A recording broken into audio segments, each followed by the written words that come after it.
दोस्तों, क्या संसद का आने वाला मानसून सत्र शुरू होने से पहले ही प्रधानमंत्री नरेंद्र मोदी और अमित शाह की सबसे बड़ी राजनीतिक रणनीति पर ब्रेक लग गया है?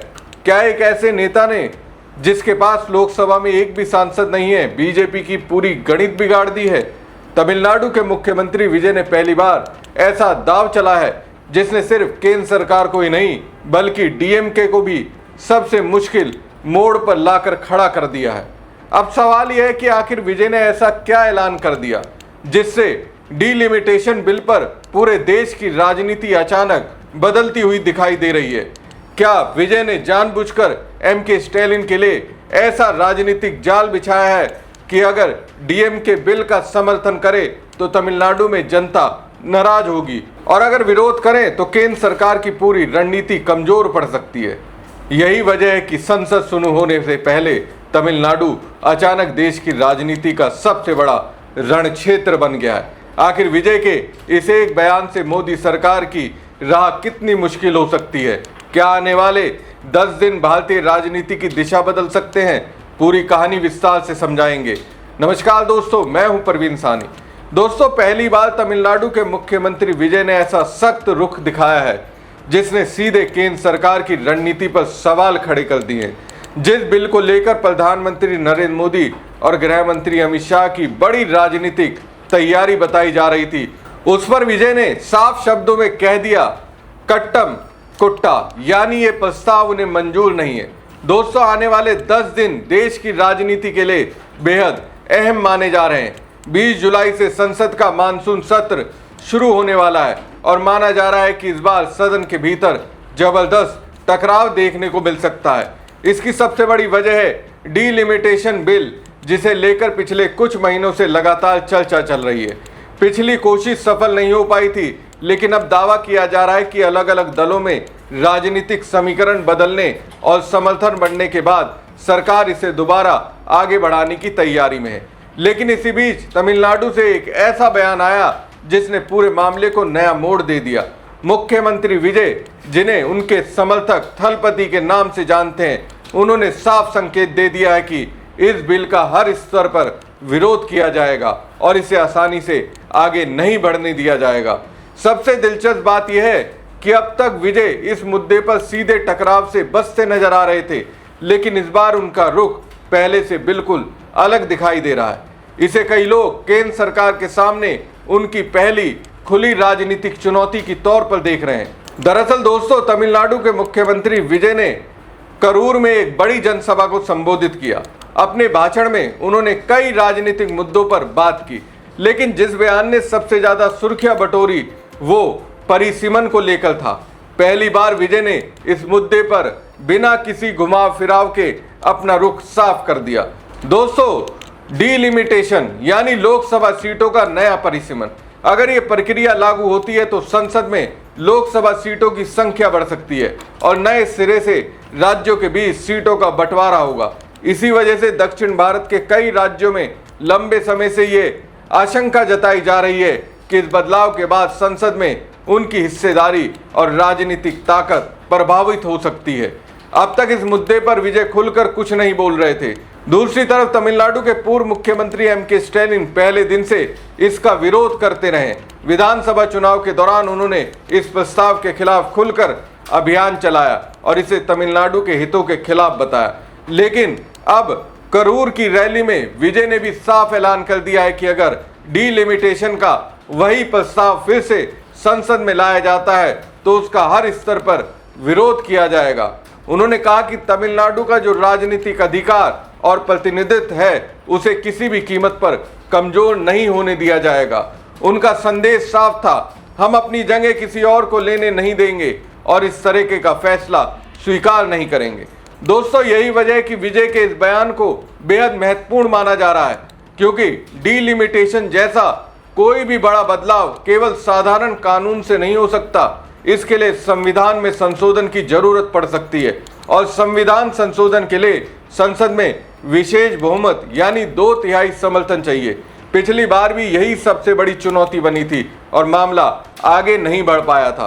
अब अगर सरकार दोबारा इस दिशा में कदम बढ़ाती है तो साफ है कि उसे सिर्फ विपक्ष ही नहीं दक्षिण भारत के कई क्षेत्रीय दलों के विरोध का भी सामना करना पड़ सकता है। दोस्तों, अगर आपको याद हो तो कुछ समय पहले केंद्र सरकार महिला आरक्षण विधेयक लेकर आई थी।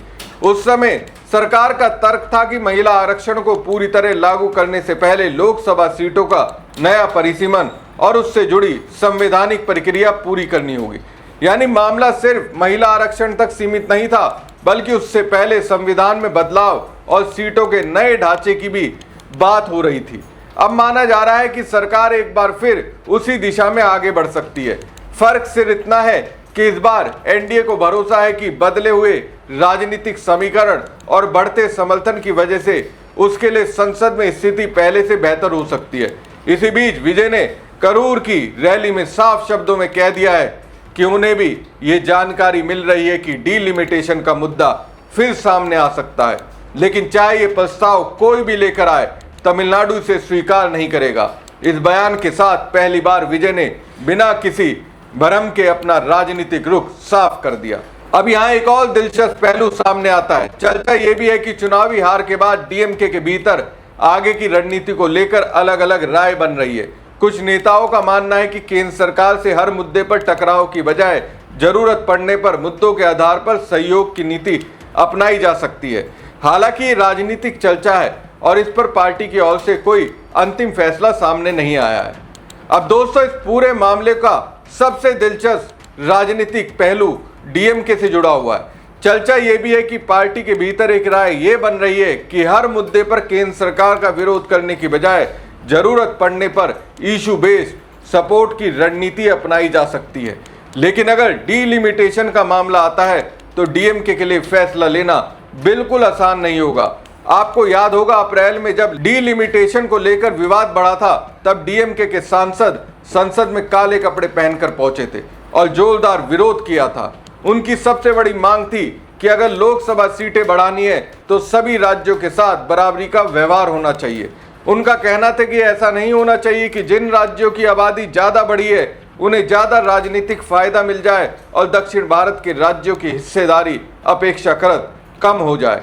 उस समय केंद्रीय गृह मंत्री अमित शाह ने भरोसा दिलाया था कि किसी भी राज्य के साथ भेदभाव नहीं होगा और जरूरत पड़ी तो इस बात को लिखित रूप में भी स्पष्ट किया जा सकता है।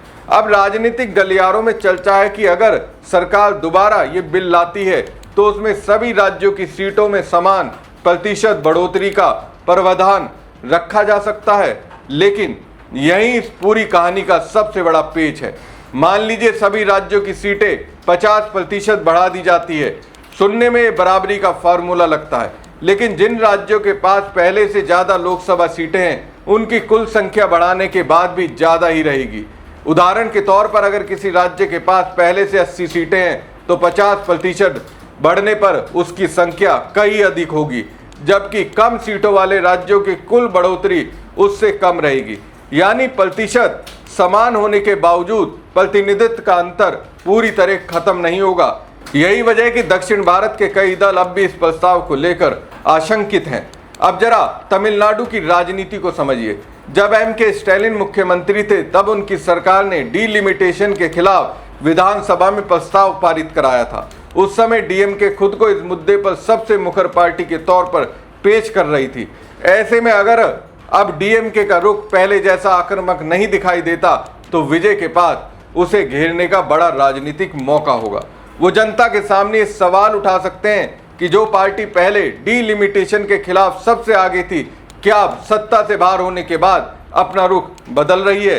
क्या केंद्र सरकार के साथ समझौते की राजनीति की जा रही है? यानी विजय का ये बयान सिर्फ केंद्र सरकार को संदेश देने के लिए नहीं है, बल्कि तमिलनाडु में अपनी सबसे बड़ी राजनीतिक प्रतिद्वंदी डीएमके पर भी दबाव बनाने की रणनीति माना जा रहा है। अगर डीएमके इस मुद्दे पर कोई नरम रुख अपनाती है तो विजय उसे जनता के बीच बड़ा चुनावी हथियार बना सकते हैं। अब दोस्तों, इस पूरे घटनाक्रम की सबसे दिलचस्प बात यह है कि विजय के पास इस समय लोकसभा में एक भी सांसद नहीं है।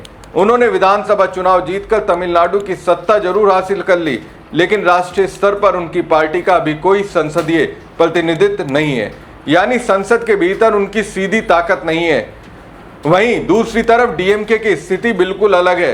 लोकसभा और राज्यसभा दोनों सदनों में पार्टी के पास अच्छी खासी संख्या है। ऐसे में अगर भविष्य में किसी संवैधानिक संशोधन या बड़े विधेयक पर सरकार को अतिरिक्त समर्थन की जरूरत पड़ती है तो डीएमके जैसी पार्टियां अहम भूमिका निभा सकती हैं। राजनीतिक चर्चा ये भी है कि हाल के दिनों में कई विपक्षी दलों में टूट फूट और बदलते समीकरणों के बाद एनडीए पहले से मजबूत स्थिति में दिखाई दे रही है।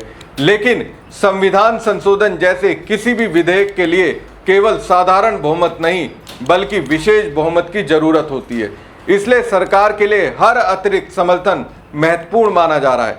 यहीं विजय की रणनीति सामने आती है। अगर वो तमिलनाडु में ऐसा माहौल बना देते हैं कि डिलिमिटेशन का समर्थन करना डीएमके के लिए राजनीतिक रूप से नुकसानदेह साबित हो सकता है तो पार्टी के लिए कोई भी फैसला लेना मुश्किल हो जाएगा। क्योंकि अगर डीएमके इस मुद्दे पर सरकार के साथ जाती है तो विजय जनता के बीच ये संदेश देने की कोशिश करेंगे कि उनकी पार्टी तमिलनाडु के हितों के लिए खड़ी रही, जबकि डीएमके ने अपने पुराने रुख से समझौता कर लिया। यानी संसद में भले विजय के पास एक भी सांसद ना हो, लेकिन राज्य की राजनीति के जरिए वो उन सांसदों पर राजनीतिक दबाव बनाने की कोशिश कर रहे हैं जिनकी भूमिका संसद में निर्णायक हो सकती है। यही वजह है कि उनके इस बयान को केवल एक राजनीतिक भाषण नहीं बल्कि सोची समझी रणनीति के तौर पर देखा जा रहा है।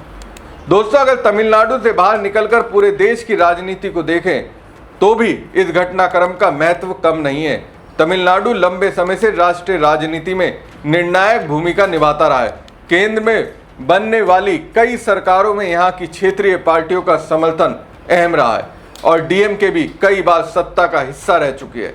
यही कारण है कि संसद के मानसून सत्र से ठीक पहले विजय का यह बयान राजनीतिक रूप से काफी महत्वपूर्ण माना जा रहा है। उनके पास ना लोकसभा में सीट है ना राज्यसभा में प्रतिनिधित्व, लेकिन उन्होंने सीधे उस पार्टी पर दबाव बढ़ा दिया है जिसके पास संसद में प्रभावशाली संख्या है। अब डीएमके के सामने सबसे बड़ी चुनौती यही होगी कि वो संसद की रणनीति और तमिलनाडु की राजनीति के बीच संतुलन कैसे बनाए। क्योंकि अगर वो डिलिमिटेशन जैसे संवेदनशील मुद्दे पर ऐसा रुख अपनाती है जिसे राज्य की जनता पसंद नहीं करती तो विपक्ष उसे बड़ा चुनावी मुद्दा बना सकता है। और यही वजह है कि विजय का ये कदम सिर्फ संसद की राजनीति तक सीमित नहीं है, ये आने वाले वर्षों की तमिलनाडु की राजनीति की भी बुनियाद तैयार करने की कोशिश माना जा रहा है। अगर वो इसी तरह राज्य के बड़े मुद्दों पर खुद को सबसे मुखर नेता के रूप में स्थापित करने में सफल रहते हैं तो आने वाले चुनाव में उनकी राजनीतिक पकड़ और मजबूत हो सकती है।